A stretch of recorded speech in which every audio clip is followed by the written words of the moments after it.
Thank you, Adria, and to everyone at the Health Empowers team and to the whole community here on this call. Truly an honor to get to be here to not only try to share a couple of best practices and tips and tricks, but also to really learn and listen from you all. So this is going to be hopefully a fun, engaging, two-way dialogue today. As much as you can throughout the workshop or this experiential program, I would encourage you to please stay on camera just as much as possible so that, first of all, I can read the room. We are talking about mental health. We're talking about working with kiddos, with young people, with young adults. We want to make sure that we all just kind of stay present for each other throughout this workshop. I have had the great privilege of getting to serve as a health educator, leading evidence-based trainings throughout the last 25 years in K-12 schools. That work has enabled us to design what you see on the screen here is the Sharpen Mental Health Literacy Program. We'll tell more about that, but it's an evidence-based program that was designed in collaboration with young people, so really focusing and highlighting youth voice, hence why it's so lovely to be partnered with Health Empowers, GEM, and all the great work you all are doing. A little bit of housekeeping today, just to share some learning objectives for our workshop. It's kind of in two parts. The first part is going to be what we call mental health literacy. We're going to talk through a good bit about the research, but mostly how that is applicable to all of our work in the trenches as we are helping individuals, families, young people, and adults to just have a more resilient and emotionally well life. So that will be the bulk of the training in kind of part one. After that first part, we'll have a few minutes to do a bit of Q&A and talk about it because there's a lot of great stuff in there. And then the second part is super exciting. It's sharing all the things Adria just mentioned. You all are going to have at your fingertips some wonderful digital tools, resources right at your fingertips and at the fingertips of GEM participants directly. So the whole second part of the workshop today will be centered around how you engage with those tools and resources. And then again, we'll leave some time for Q&A. So if we don't get to your questions in the first part, please jot them down, populate them into the chat there. We will be monitoring the chat, and we will get those questions addressed. So without further ado, just kind of hopping right into the program here. Sharpen has a 5-hour mental health literacy training program. We actually are accredited to provide continuing education credits to anyone that is a licensed professional counselor through the NBCC. So if you're interested or if that is relevant to your certification, we are happy to provide you for an hour of today's workshop, but a 5-hour in our online course that I'll tell you more about later. So what we did, working with Adria, the whole team at Health Empowers, really wanted to pull out the meat of that course for about an hour that really pertains to what we're seeing in the schools and what we know in terms of national research. My goal is to learn from all of you what is most concerning and what you're seeing. So as we get started here, I would love to learn from you actually what your goals and objectives are for this workshop today. Yes, we're talking about mental health literacy, but I'd also love to just learn one or two other ideas, what you're hoping to accomplish. And that may be a prompt there in the chat. I don't know if that's in there yet. So feel free to share what your goals are as we just get started. Mental health literacy is actually an actual framework. It was developed by a researcher, Dr. Kutcher, and his colleagues. It really talks about 4 primary things, the most important of which is to help ourselves understand the best practices and the latest and greatest research around how to increase our own mental well-being and resilience. And so there are a whole host of strategies for doing just that alone. What we know, especially as educators or those that are working with young people, the more we can model the behavior of supporting our own mental and emotional health, the more we can help the kiddos and families we're serving. Yeah, additionally, we want to make sure that we have at least an awareness of the different types of mental disorders, their treatments, but also the things that are maybe adding risk nationally as we're seeing it today in 2024. The third component of a mental health literacy program or training is all about decreasing stigma. So we're going to get into the detail of stigma today, talk a little bit about mental health stigma, both nationally and again locally, what we're seeing in the trenches. And finally, most important resource we can provide individuals is understanding the boundaries of how and when to refer someone to a higher level of care. So whether that is a young person we're working with who may need to speak with a licensed professional, or whether that is a loved one in our family or maybe within our own community, learning how to actually increase that connection to care is the fourth component of mental health literacy. So all four of those things put together are what we in the industry really talk about improving mental health literacy. Sharpen and our mental health literacy program actually includes those four things, plus information about trauma, suicide prevention, and how to build resiliency, the skills and the tools that we know work through research and evidentiary best practices. So I'm going to just pause here and see any of our thoughts in the chat around what the goals are. So we're seeing things like promoting positive and healthy mental health, tips to better assist the girls within our community, how to provide support for individuals. We just talked at the high level about that. So I'm thankful for you all for sharing. We're going to have a couple more prompts as we go today, that as we are moving throughout our presentation and our training, I really encourage you to think about the prompts and lean into them. The more you do, the more you get out of this workshop. I'll promise you that. I'm going to pause here. Does anyone want to unmute, and offer anything else regarding what their goals are or objectives? Any concerns, things you're seeing in the trenches that you want to make sure we cover today? There's some great stuff in the chat. Anything else? Good. So when we are mentally literate in terms of mental health literacy, we are able to identify and mitigate what we call the risk factors, and then highlight what we call protective factors. So as a health educator trained in public health best practices, we're always looking at what are those risk factors, what are those protective factors. And as an example, and this is really essential to mental health literacy in general, if we look at it from a framework that is encompassed through public health research, when we're talking about shared risk or protective factors, we might be able to use an analogy of physical health. So if I were to say, what is a risk factor, for example, for diabetes? What might be some risk factors? Anybody want to offer some?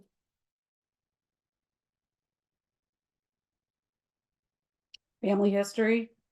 Great. So genetics, there may be some epigenetics involved. There may be heritability, family history. Any other risk factors that come to mind when we talk about diabetes? Obesity, I see some in the chat there. Great. So when we're talking about risk factors for mental disorders, and naturally with every single diagnosis, there are different risk factors that we need to be mindful of. But broadly speaking, a public health approach is really going to look at mental health from decreasing those risk factors. So some examples, we know that mental wellness and our mental well-being is connected directly to nutritionally balanced diet. We often describe our second brain that is due to the gut bacteria within the stomach that contributes to serotonin levels, the thing that is responsible for our feeling of happiness and resiliency. So when we eat a nutritionally balanced diet, we are improving those serotonin levels. So we also know that that's protective for mental health. That also is in alignment, obviously, with the mission at Health Empowers. So I wanted to put that risk factor in because sometimes it's overlooked.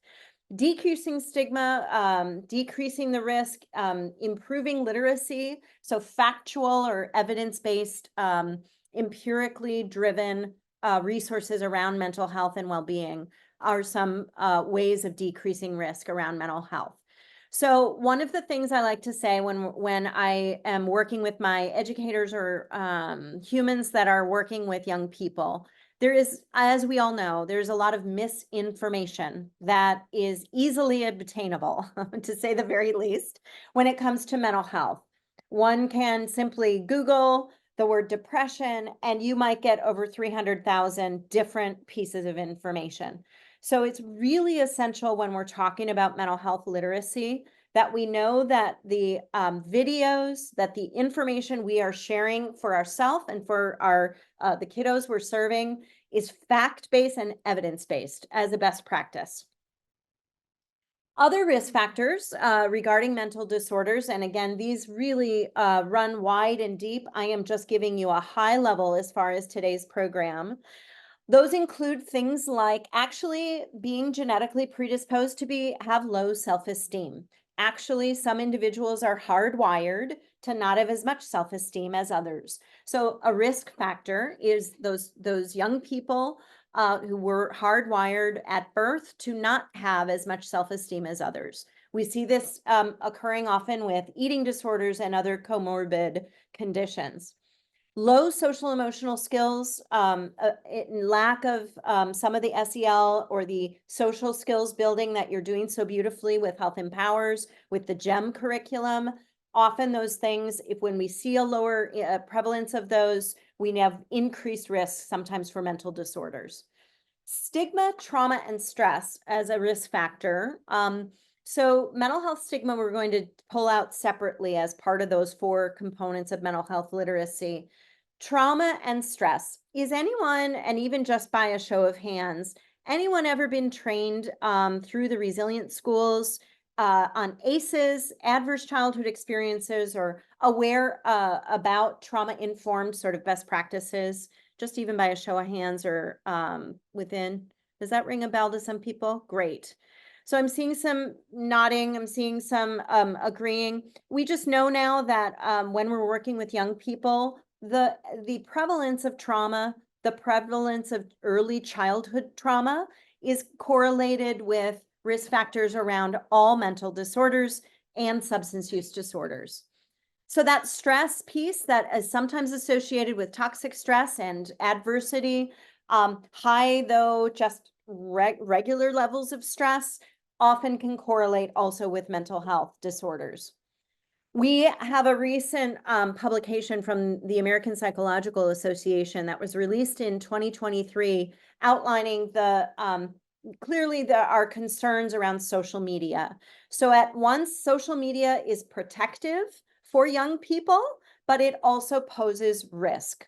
All the reasons kind of logically we know it poses risk. We now have seen quantifiable data that shows there is a burdensomeness that social media presents. It also adds that additional comparison component to a young person's identity. The whole purpose of being an adolescent is to shape their identity.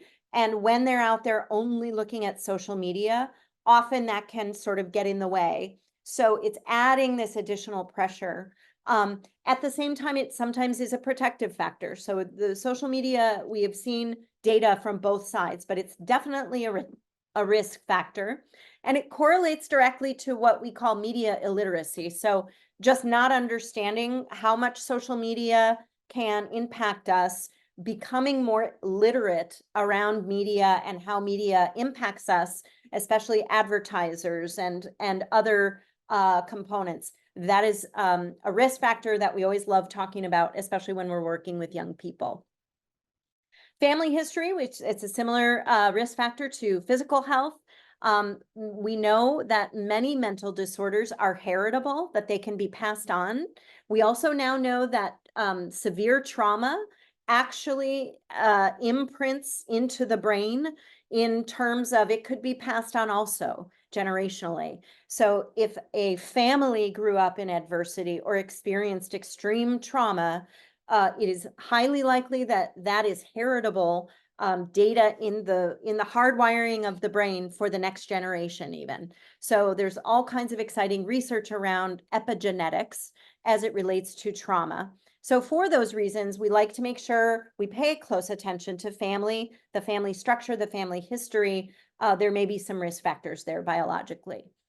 Certainly major life changes, things like lack of sleep or proper sleep. We do like to see our young people and ourselves get around 7 to 9 hours, which is sometimes impossible. So strategies for improving sleep are often a way that we support the wellness of our young people.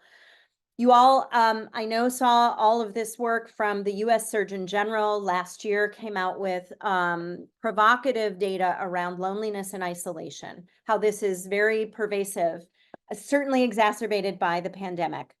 And so everything we're doing with GEM, everything we're doing with our out of school programs with young people, keeping them connected is a protective factor. That loneliness, that feeling alone, that feeling that no one is like me. The more you're sort of on social media, not in a group setting, the more you're starting to feel actually alone and isolated. So we really want to watch for those risk factors. And then there are some social determinant risk factors as well. Inflammation is really interesting. I mentioned the gut bacteria or the gut biomes in terms of the serotonin levels. But that inflammation piece is also a risk factor, both for physical and mental health outcomes. So all kinds of research and data around the risk factors. And naturally, when we talk about risk factors, we're always talking about, well, what then can we do to improve protection? So a mental health literate individual will know some of the things we can start doing to bolster these protective factors. So as you see this list here, we're going to put it into the chat, a question for you all. Once again, I invite you to participate as much as you'd like. It's super helpful to learn everyone's different experiences. What might be some protective factors that you are already employing in your either daily life or your weekly life? What are examples of protective factors that you're already implementing? Meditation, breathing technique, nice. We're going to talk a lot about mindfulness and meditation. We actually have a whole program that is going to be available at your fingertips within the GEM platform as well. So those are wonderful protective factors. Fostering positive relationships, setting healthy boundaries, wonderful. Surrounding ourselves with community, that interconnectedness is so essential. Family, journaling, wonderful. So these are examples of the ways we are showing ability to either mitigate the risk or to alleviate that risk entirely. All kinds of exciting research around mindfulness, which we will get into. And I think if all of us know, certainly doing the work you guys are doing and the expertise that you have, we know that just the one individual having a positive adult relationship with a young person can make the difference in the life of a child, especially those kind of growing up in adversity or who may be experiencing some of those adverse situations. So super exciting work that we're doing, you all are doing with Health Empowers and at GEM, all kinds of ways we can bolster protection for our young people. I'm going to give you a story here. This is actually someone that I knew very well and worked with. And I just am putting this story out because we're going to talk about it from a few different angles. This woman, Sarah, was a person that had a history in her childhood of adversity, and later in her life experienced another trauma as an adult. So not an adverse situation in childhood, but one in adulthood that sort of reopened up the earlier traumas in her life, and so much that it was presenting as post-traumatic stress disorder, or PTSD. It also was manifesting in her eating behaviors. So she stopped eating. She was reducing weight at a very dramatic level. In fact, had lost 30 pounds in less than 2 months' time. And her heart rate had lowered all the way down to 33 beats per minute. So clearly, many people in her life were very concerned about this individual. But you can see here the risk factors that were part and parcel to her mental health struggle. What might be some of the risk factors? Anybody want to just unmute and let me know one or two of the risk factors you're seeing here in Sarah's story?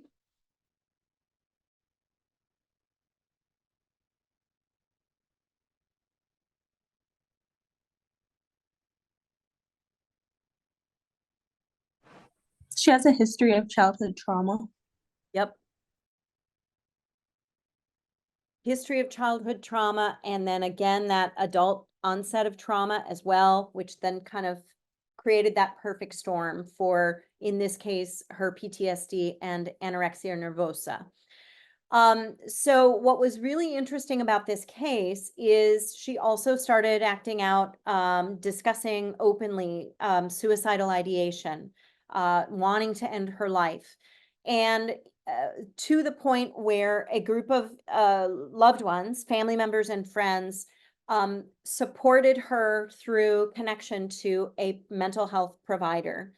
The therapist was able actually to convince this patient her medical levels were getting so concerning, they really wanted her to meet with her family doctor, the MD.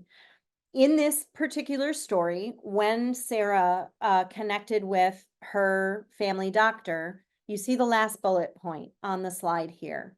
The family doctor told the patient that she looked great. There was nothing to worry about, because from the outside, looking at this potential patient, she had lost a lot of weight. So maybe that seemed to be a positive thing from his perspective, and that she did not need to go to treatment nor to an eating disorder treatment facility, which was against the guidance of the eating disorder and therapists and like licensed psychotherapists in her midst, including her family members.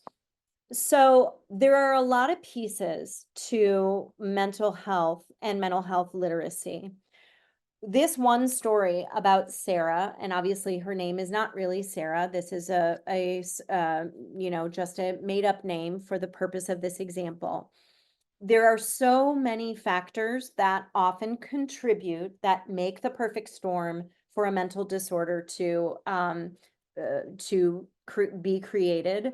At the same time, often mental health stigma, or stigma around mental health or learning about mental health, often prevents individuals or groups of people from actually learning about best practices in mental health. And nothing could be more true than the stigma that we see in different systems in our society. So the next slide, we're going to be talking about stigma.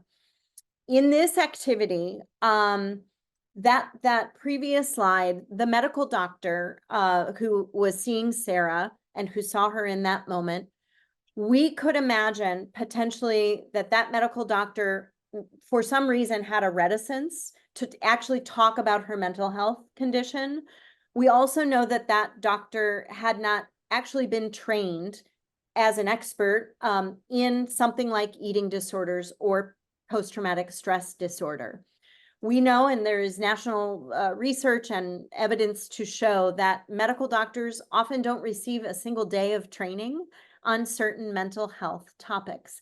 And I bring this up because when we are sharing and going to treatment using, our cherished providers and our medical doctors, The stigma within the healthcare system itself is pervasive and expansive.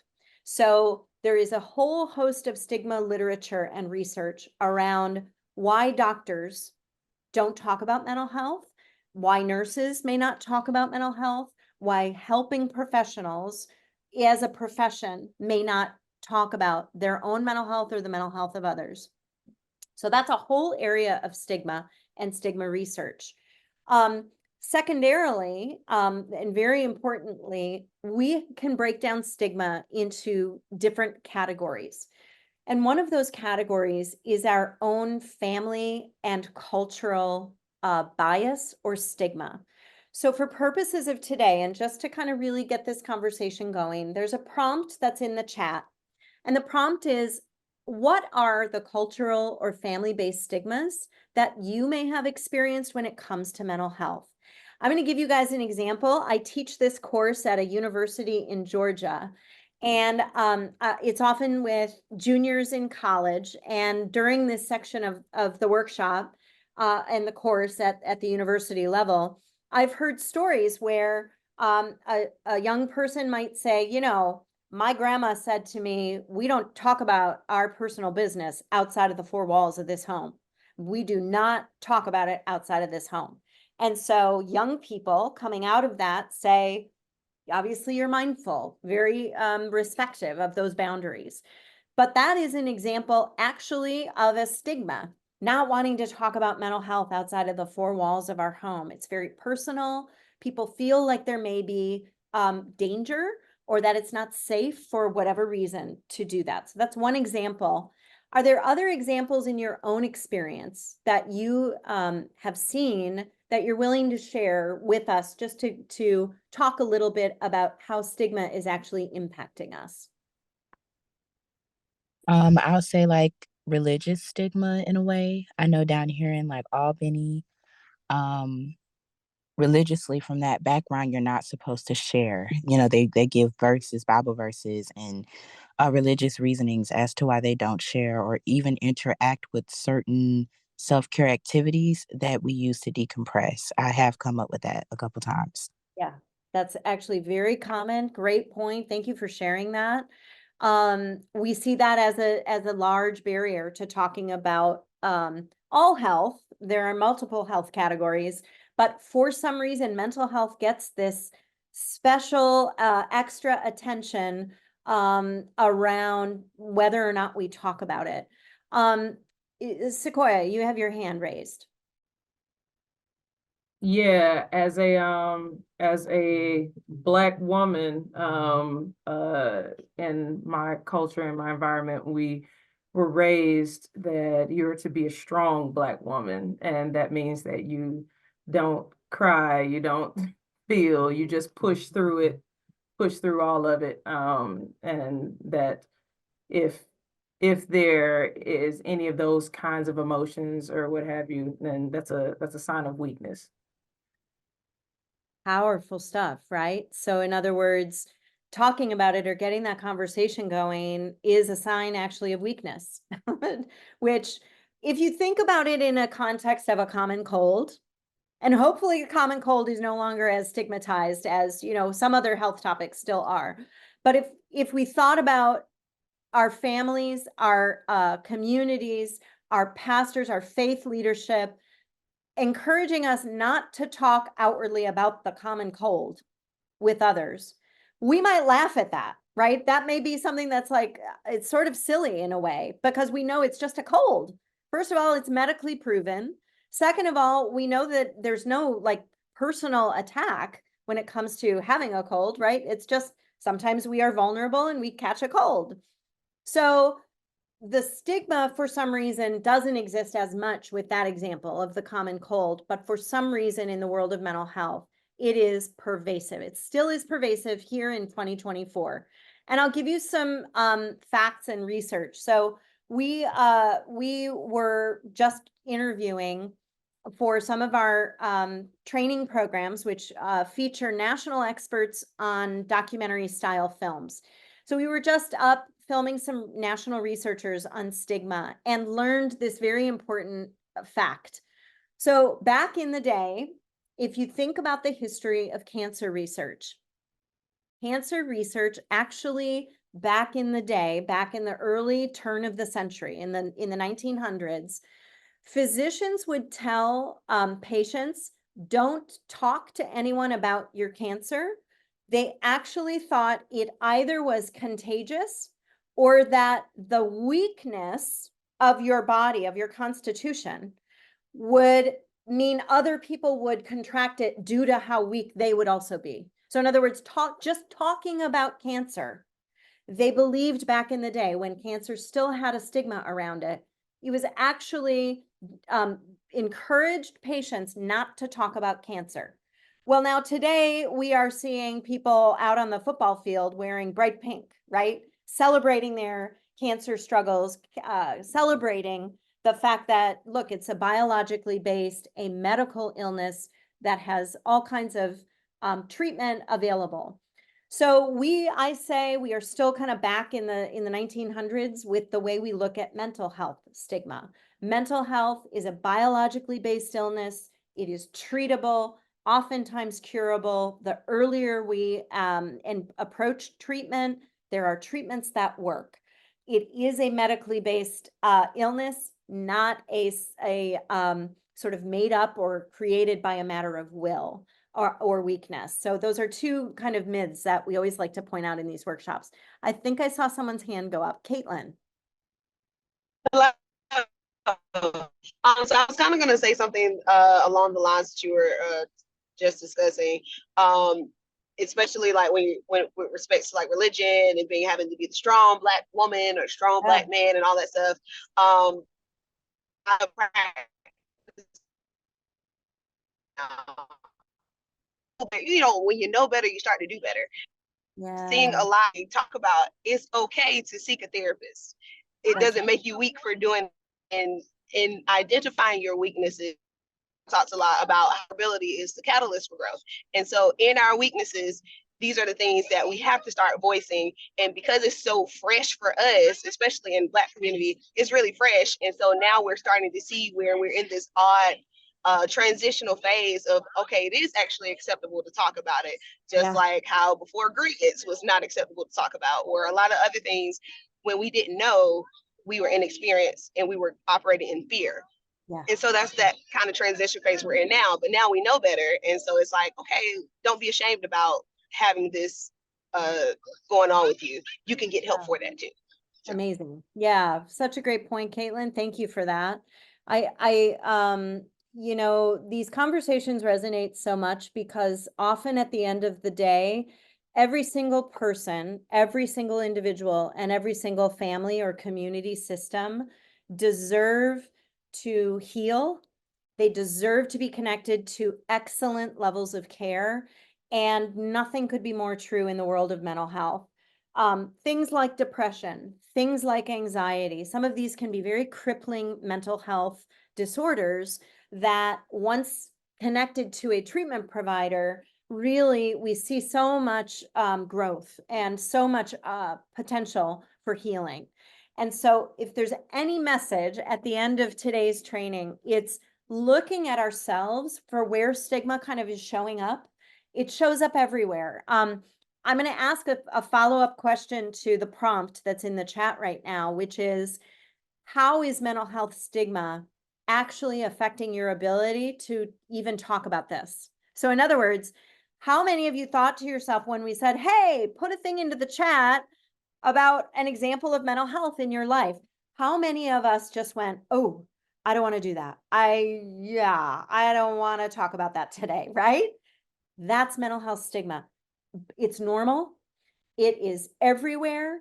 It's unfortunately kind of culturally, as people from across the United States, it's a norm there. But then within every single different socioeconomic and culturally diverse background, we're seeing also trends in terms of stigma that manifest.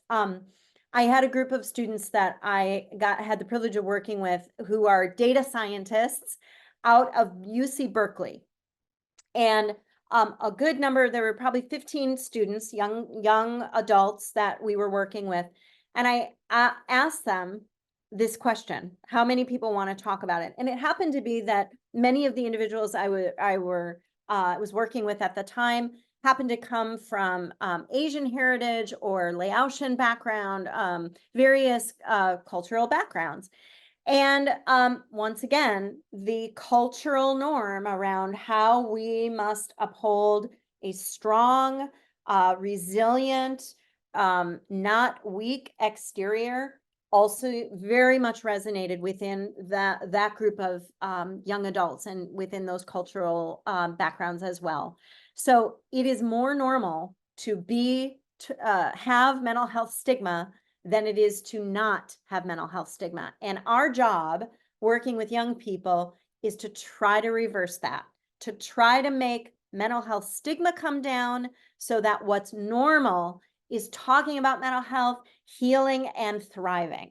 Was there another hand or question that I saw go up? Anyone else have any thoughts, reflections, questions as it relates to stigma or other stories?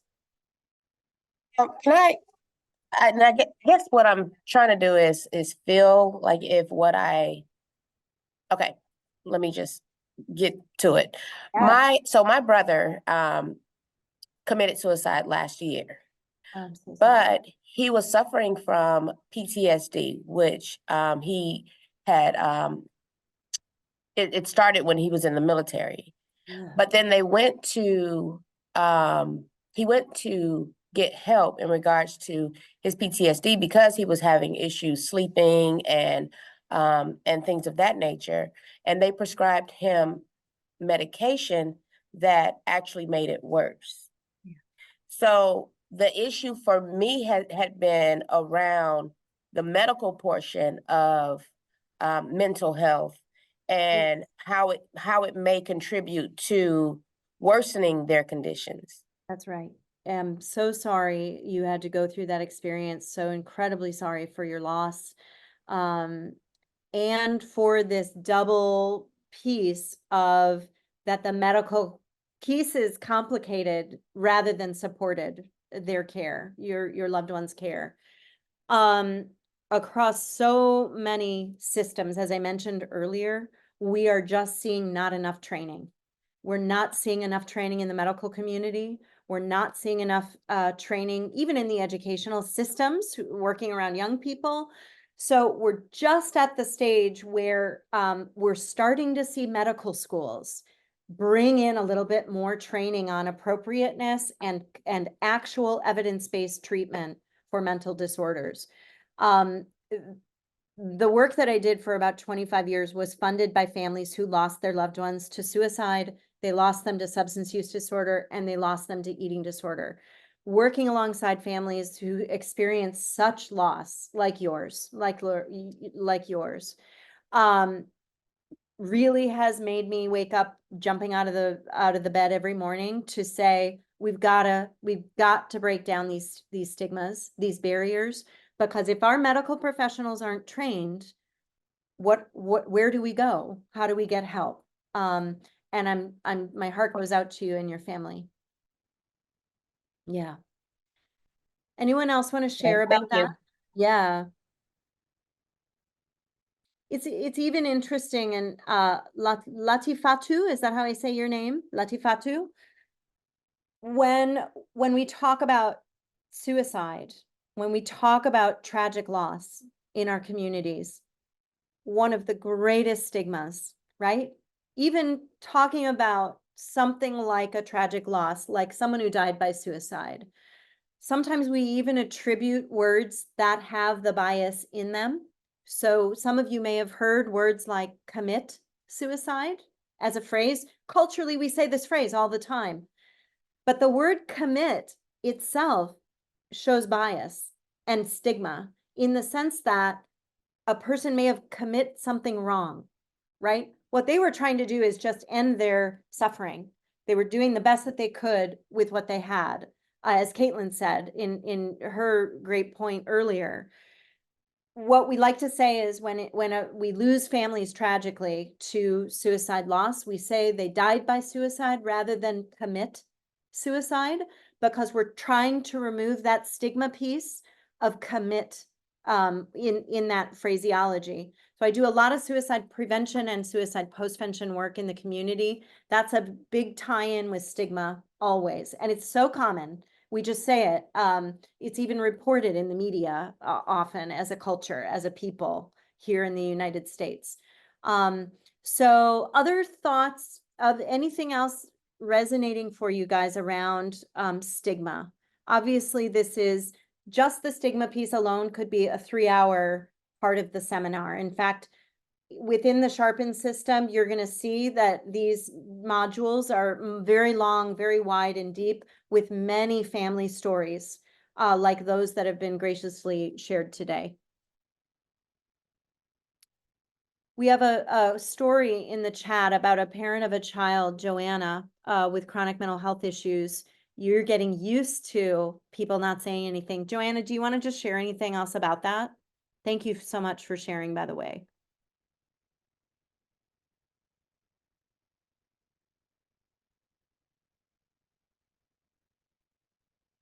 Okay, can you hear me? Yeah. Okay, sorry, I was looking for the mute to unmute. Yeah, I mean, my child is grown, but it just becomes just part of it that you are isolated. Yeah. Because of that, even when it's obvious, Yeah. you know, about missing school, things like that, and it kind of creates, you know, an extra layer of isolation that's really unfortunate. Yes. So I had another mother come to me at once about her son happened to have a substance use challenge, and she gave me this metaphor that maybe Joanna will help or resonate for you in your experience. And the metaphor was with her son, who is an adult at an adult age. She said, God forbid if my son had cancer or diabetes or whatever the physical health condition might be, when she's standing in the back of her church, 0 people are coming up to offer casserole dish or support, right? In that community sense. But God forbid it would be a physical health challenge, you'd be getting casserole dishes all day long, right? It's Yeah. once again, it's so baked into our culture that mental health stigma is wrong or dangerous. To Lati Fatu's story earlier, I worked for 4 years with veterans, building veteran-facing content around PTSD. And a spouse of a veteran, here's another stigma piece as an example. A spouse, when we were doing these listening sessions and community bonding and through many, many listening sessions with family members, she said, you know, my husband won't go get treatment. He won't talk to a therapist. He thinks he's going to be arrested. He thinks he's going to be arrested. This is what this family believed. Now, how they learned that, why they thought that, what was driving that behavior, fascinating, right? And we're not talking like this was 1920 or something. This was 2020. This is this century and this decade that we're having these barriers. So mental health stigma cannot be stated enough how pervasive it is within our culture. And so I like to offer, it's something to just notice without judgment in ourselves. Try to adjust, try to think about it, try to be curious about it, and certainly notice it within the systems we are working or within with the young individuals and families we are serving as well. Yeah, Keandra, thank you for that. Getting to the roots. Yeah. It's so imperative. Anything else on stigma before we transition to the next part of mental health literacy? I'll say this one more thing and I'll be quiet. I think it is sometimes hard to identify mental health and wellness issues because, especially like I'm a spouse of a military veteran, and sometimes it is hard to see because they can appear fine. Yes. Or, you know, they will say, oh, I have PTSD, but PTSD appears different for everybody. That's right. You have like, you know, some common signs, but it appears differently in everybody. And then, of course, you can't make an adult go seek treatment. You That's can't right. make them, get help if they say they're fine, even if you know they're not. You That's still right. can't make them do it. And so then it becomes you're kind of standing on the wayside trying to be supportive, but Yeah. you know that the ultimate support is getting them the help that they actually Getting need. help. But Yeah. the VA is always going to say, well, you can't do it for them. Yeah. So it becomes So this little juggling game of that's how do right. I get this help for the It person is. that we know we care for so they can get Yes. back to some normalcy. Yes, Caitlin, thank you so much for sharing that. It's such a great point. And the thing is I think until we really decrease that stigma on so many systems levels, we're finally going to be able to connect people to care when we reduce those barriers. But also, to your point, really ensuring that what is the fear? I think really getting at the root of the fear, Keandra's point here of, these root causes of the fear and other things that are driving these decisions and reactions, perhaps lies one of the answers. Sharpen over the course of 20 years, we've been conducting some very deep listening sessions, as I've mentioned here during this program. What we know through research. We also know this through anecdotal evidence when we're working within community settings. The key to reducing stigma is humanizing personal stories. Preferably when we're working with young people, those are stories of resilience and strength. So rather than focusing on sort of what happened with my mental health challenge and how was I acting out on it and what did that look like on a daily basis, that kind of pulls us into the weeds of the disorder. Focusing on the strengths, who I connected with in my community, what type of things worked for me to support my recovery and my growth. We call those strength-based interventions. Our research plus nationally validated research from Dr. Stephen Hinshaw out of UC Berkeley and UC San Francisco and others has shown, especially with youth, we want to be able to show them humanized peer stories of resilience and strength.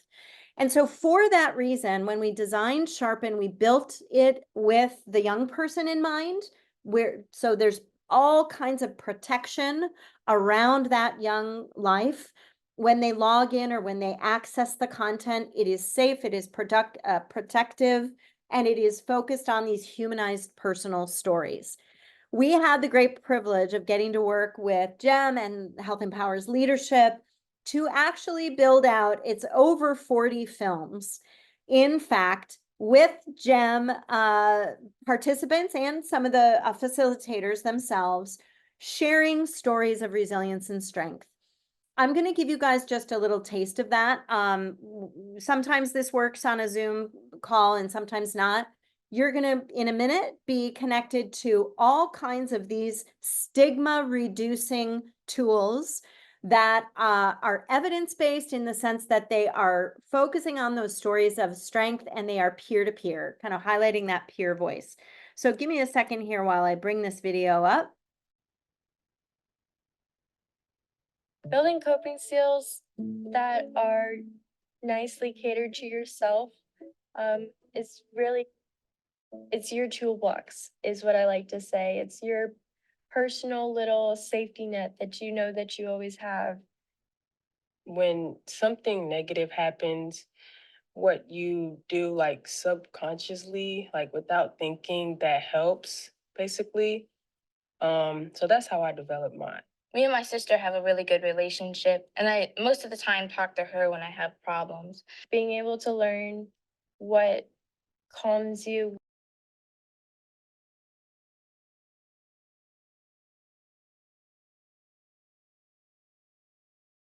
Oh, we lost the volume. Artwork or going outside to play archery. You can do breathing exercises to basically just be aware with yourself and not worry about things around you. I have many different coping mechanisms. I personally, my favorite one is running. It helps me escape like what I'm thinking and it's a really great thing to do. I don't have it with me today, but I do have a small little list of things that like make me happy. Whenever I do feel maybe sad or stressed. Sometimes at night, I'll just grab a random notebook or anything, and I'll just jot down of how I felt and why I felt that way, and what caused it and what can make it better. I like doing it like when you first get to school or like when you first wake up, because like it could be very overwhelming. One time at school, I think I was like in 6th grade, our teacher wanted us to write about what we feel and like what's mostly going on with us and to express our feelings. It really helped me learn a lot about myself. When I was in summer camp a few years back, they had us create a small handheld mirror, and we got to like write a bunch of positive words on it. And I still have it with me. And sometimes, I'll just pick it up and I'll hold it and I'll read off the words. Like it'll say, I am smart, I am beautiful. Sometimes I like to be alone and I like get headphones and turn on music and start drawing because I like to sing and I love music and also I like drawing. When you're just worried about how fast paced everything is, you just need to have a moment to slow down and just regather yourself. Unfortunately, our world is filled with a bunch of problems, but it can help you feel better about any situation that you go through because you know that you do have those resources for yourself and you know that it will work.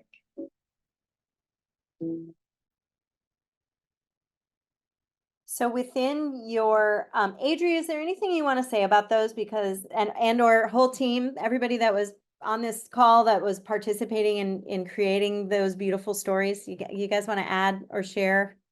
Yeah, I mean, I just want to say that when we were sitting there listening to all these, this is just a clip, and I learned coping skills from the girls, and I just thought it was so powerful how they had developed so many strategies on their own. They were so willing to share with each other, and they remember like the teachers and the, events and activities that they did that helped them to develop these, and they could pinpoint really specific moments and really specific people who helped them through. And they were just so honest and vulnerable in sharing all of these things. I learned a lot from them. Yeah. Keandra, Sequoia, anybody else want to add? Yeah, to to more of what Adria had to say, it was just a really, really dope experience. Hearing, I mean, I already know that these girls are incredible, all of them, but it always is a reinvigorating thing to hear from them in person and to just to hear like the awareness that they have at this age. Like it's really incredible, and I cannot wait to see who they become, what they do, how they shake up all the things, because they definitely are. So awesome. I agree 110%. It's great to see them make the connections internally, but also as they were sharing their own experiences. It was so fulfilling seeing them make the connections with each other, and especially having the platform to do that. Yeah. And you notice while we were there and we were making these, we really were conducting kind of listening sessions and leaning into the youth voice, but also truly listening to them like they are experts in their own life and in their own health. And I think often, we have that sort of like, oh, we're the grownups, maybe we're the ones who know everything. So it really, the more you listened and you provided them that safe space to open up and to provide their expertise, like you just see on that little 3-minute clip, they're actually talking about protective factors. They don't know that that's the word, but they were sharing those. That was their wisdom. They had figured that out. So it's just so exciting. And within the version of the Sharpen system that you all are going to see today, there's a whole host of ways that you're going to be able to access all of those videos. You'll be able to access this entire app, and I'm going to share that with you in part 2 here. But just know you're going to have a wealth of those really, really exciting videos at your fingertips, and so will each participant. The most important part about our conversation today is to honor, to kind of be kind to yourself, first of all. These topics are difficult for some people. These topics are ever changing and growing as a people, as a community. We're still kind of trying to navigate mental health. But know that there are strategies that are proven, that are evidence-based, and that we know work in terms of helping others or an individual who may be struggling. If I get the number one question anytime I lead a mental health literacy training, it's always at this stage where we talk about how to help someone who might be struggling. And there is a myth out in our culture, again, that only a licensed clinical trained, psychotherapist or licensed clinical social worker or licensed clinical psychologist can be the person to actually have the conversation with a young person to get, or an older person, to get that conversation started. And that is a myth. So every single person on this call today, each of us have the power to help another human connect to care. And if that's the only thing we learn, or feel empowered with today, it's that getting the conversation started with someone is as simple as, number one, making sure you're in a space that is comfortable for them. So it's not going to be like at the dinner table, perhaps with 5 other people sitting around where there may be an element of embarrassment or shame. We want to honor that what that person is going through, they may feel stigma. Even if we don't feel stigma about talking to them, they may be feeling stigma. So to kind of protect them, and provide them with a safe space to have this conversation. The second thing about how to help a participant, a young person or an older person, is to know that just asking them if they're okay. Hey, Sequoia, are you okay? Hey, Keandra, are you okay? How are you doing? Like, do you want to talk about anything, right? Just doing that, what that does is we see scientifically that lowers the stigma. It opens the door. You may not be able to connect them to a licensed professional that moment, but what you've just done is you've broken down a barrier. You are a human that cares, and you're speaking from your heart. Asking the individual just clearly what you notice about their struggle. So my expertise and my training has been in eating disorder prevention. I've been doing this research for 20 years. The thing about eating disorders is they coincide with suicidality, with substance use disorders, and with eating disorders. So sometimes we don't know which one is coming first. We call that comorbidity. When we're dealing with a family member, a loved one, a participant, and perhaps the way that it's presenting, Caitlin, I think, or others on the call mentioned the husband that had PTSD. It may be presenting in all different kinds of ways because it doesn't present the same way for every human. It may look like somebody not feeling comfortable going to Walmart because being around that many individuals is provocative and it triggers a trauma response. When you notice that, because that in the scheme of the rest of the world, that is a standout, perhaps a red flag that there may be something going on with PTSD in that case. What I would say in that example, I would say, hey, John, I noticed that when we went to Walmart the other day, it looked like you were having a really difficult time. It looked like your breathing was getting more rapid. Are you okay? I'm concerned about you. Are you okay? And again, bringing it back to like authentic what you see, and that you're offering them an opportunity to talk and to just let you know that they're okay or they're not okay. So noticing, creating a space that is sort of private, appropriate, commenting on what you specifically have experienced. One thing we want to avoid if we're helping a participant or a younger person is saying something like to little Susie, who may be experiencing depression or even self-harm. Hey, Janie told me that you are doing this and that and the other thing in the bathroom, or whatever the case may be. What we know is a best practice is to use our own experience and to personalize as much as we can, again, just so that they know that they're in a safe space, and that we are showing them we are observant, we care, and we want to help them. And the final phase about how to help someone who may be struggling is to connect them to resources or treatment or support services within their within the school, within the region, or within the community. I'm going to show you that digitally within your version of Sharpen in a moment. So that piece we have taken care of. So you have everything that is vetted in the state of Georgia, regionally specific, right there at your fingertips within the Sharpen service. So as we are talking about this, I'm going to add another comment here into the chat. What, as you're thinking about helping, you might be thinking of a loved one in your life. You might be thinking of a kiddo who you work with, or you might be thinking of an adult. As you're thinking about getting the conversation started, potentially, and this slide, and thinking about helping them, what is coming up for you?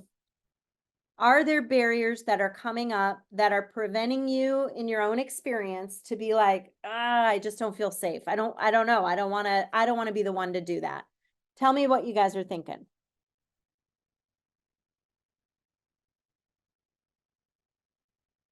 Yes, Keandra. Oh, you're muted. There you go. Here we go. I was going to say it can be challenging helping an individual because helping them through their experience can re-traumatize you sometimes. Yes. And it can reveal some things in yourself that you may not be prepared to work through. Yes. Or know how to work through. Great point. So why we took a whole 5-hour training of mental health literacy and we put it into each of your toolkits for you. It's optional, it's free. You would get 5 hours of a certificate after doing it. But to Keandra's point, there are nuances, there are different situations that can happen when we are engaging with someone who may need support. So for those reasons, we have a whole host of kind of deep dive training on the best practices, on what you might do if you are presented with different scenarios and you are in a certain situation. Suicide is a very good example. Since we've been very transparent about talking about suicide, we know right now among our Black and Brown communities, within our young kids that are from Black and Brown families, we know suicide risk is increasing. That is a national statistic. We also know that add to that, it's also increasing among girls. So when you add all that data together, we are seeing risk and hopelessness among our girls and among especially Black and Brown communities. So we want to make sure we feel okay, especially having a conversation around suicide. That's an example, Keandra, not exactly what you were saying, but one of the outcomes of asking somebody, are you okay? They may be like, no, I'm actually feeling hopeless. I want to end it. I don't want to be here anymore, right? So for those reasons, we have evidence-based trainings that kind of walk you through, well, what do you do then? What do I do if a adult or a young person adds a real specific response?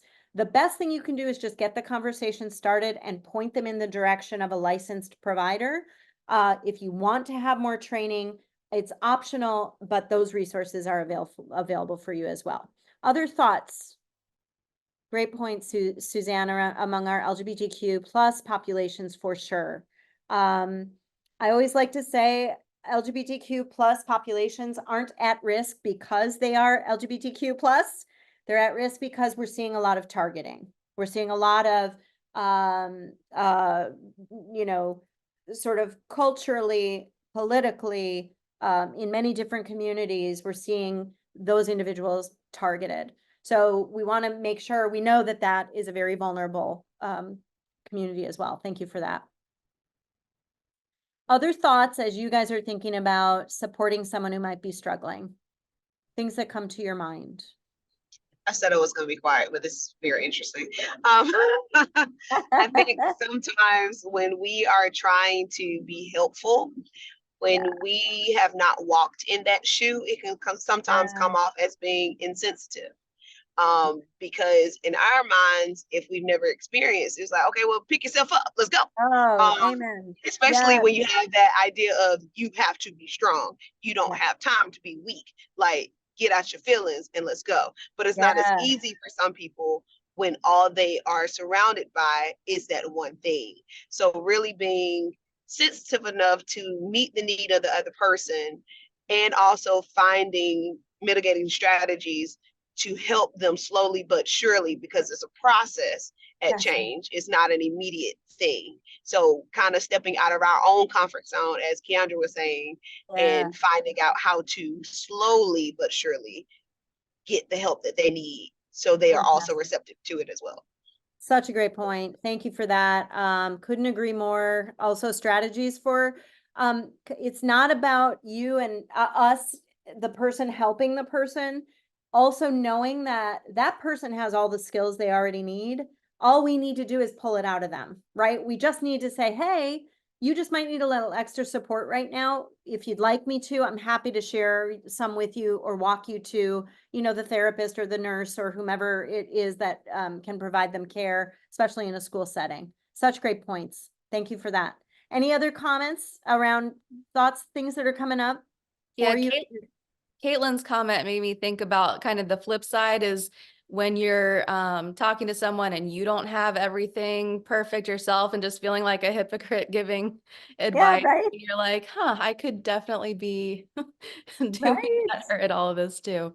Yeah, for sure. I think it's about embracing our imperfections too, right? Like we're all just here on this short time we have together on earth, right?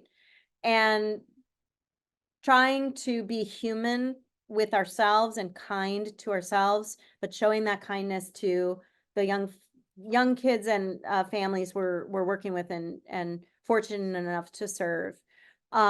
Showing up for people, being present when they are experiencing a difficult moment. It may just be a difficult moment and they're crying, but just showing up for them, being present for that moment with them. And they may not want you around, right? Like those are strategies. And again, all kinds of tips and tricks within your version of Sharpen you guys have access to for more deep dive learning and also examples and stories of other individuals. So I'm going to toggle over and show you more about where the resources are that you can gather. Before I do that, I just want to see around mental health literacy, around stigma, around understanding mental health, mental disorders, risk protective factors, and how to get the conversation started. Any questions on that first phase that you all have that or that you want to dialogue about?